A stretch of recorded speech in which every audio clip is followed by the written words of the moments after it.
अधिवेशन सुरू आहे आणि अधिवेशन विधानसभेचं सुरू असताना महाराष्ट्रासारख्या राज्यामध्ये आणि ज्या राज्याचे मुख्यमंत्री देवेंद्र फडणवीस आहेत, ऊपर नरेंद्र नीचे देवेंद्र, आणि असं असताना सुद्धा मुख्यमंत्र्यांची मला हतबलता दिसते, दयनीय अवस्था दिसते. तुम्ही ह्याला सरळ करीन, त्याला सरळ करीन, हे खपवून घेणार नाही, ते खपवून घेणार नाही वगैरे वगैरे म्हणता. मग हे जे आमदार आहेत, हे लोकप्रतिनिधी आहेत, त्यांचा दंगा मारहाण हे खपवून घेत आहे.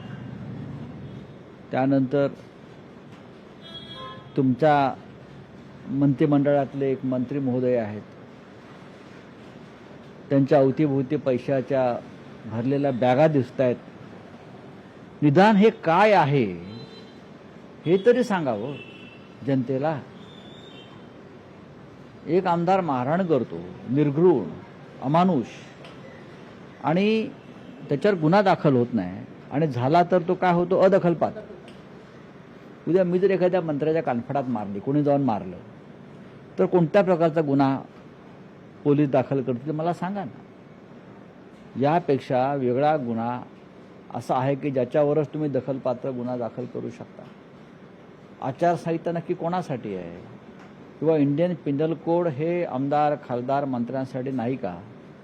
आणि असेल तर ती विरोधी पक्षाच्या आमदार, खासदारांसाठीच आहे का?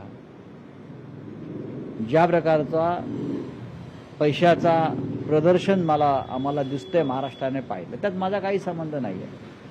कोणीतरी पाठवलं, मी म्हटले काय, आधी मुळात मी त्या मंत्र्यांना ओळखलंच नाही, कारण सध्याचे मंत्री हे ओळखावे असे नाही आहे की हा आपला मंत्री आहे, कर्तबगार, आदर्श, असे मंत्री वाटत नाही. त्यावेळी मंत्र्यांना ओळखले नाही, पण कोणीतरी म्हटले ते मंत्री आहेत. आपण सगळ्यांनी दाखवलं ही राज्याच्या मुख्यमंत्र्यांची जबाबदारी आहे. तुम्ही राज्याचं नेतृत्व करताय, तुमची जबाबदारी आहे. या सगळ्या विषयावर तुम्ही राज्याच्या जनतेला सांगायला पाहिजे की माझ्या मंत्रिमंडळात, माझ्या सरकारमध्ये, माझ्या राज्यामध्ये नक्की काय चाललंय. दुर्दैवानं देवेंद्र फडणवीस हे हतबल आणि हताश होऊन कारभार करतायत. त्यांचं नियंत्रण त्यांच्या लोकांवर राहिलेलं नाही, आणि मग तो जे त्रागा करतायत तो त्रागा ते विरोधी पक्षांवर करतायत. जर मुख्यमंत्र्यांना कामाचा भार हलका करायचा असेल, त्यांनी सगळ्यात आधी विधानसभेत विरोधी पक्ष नेत्याची नेमणूक करायला परवानगी दिली पाहिजे. असं म्हणताय की हे पैसे नाहीयेत, ही कपड्यांची बॅग आहे, अशा पद्धतीचं त्यांनी स्पष्टीकरण देण्याचा प्रयत्न केला. पैसे तुम्ही बाहेरून आलो तुम्ही बॅग होत्या. आपण तो व्हिडिओ पाहिला असेल, तसा असलेली दुसरा व्हिडिओ मी लगेच ट्विट करायला तयार आहे. अजून काही पुरावे किंवा बॉम्ब नाही, ती जर पैशाची बॅग कोणाला दिसत नसेल तर पैशाच्या इतर बॅगांचे व्हिडिओ आणि इतर मंत्र्यांचे सुद्धा मी द्यायला तयार आहे. आज हा टीझर होता नक्कीच.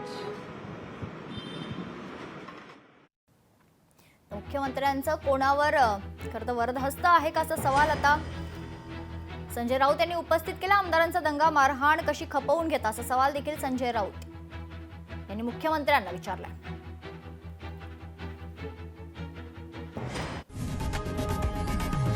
लोकशाही मराठी ऐका, पहा, जागरूक रहा.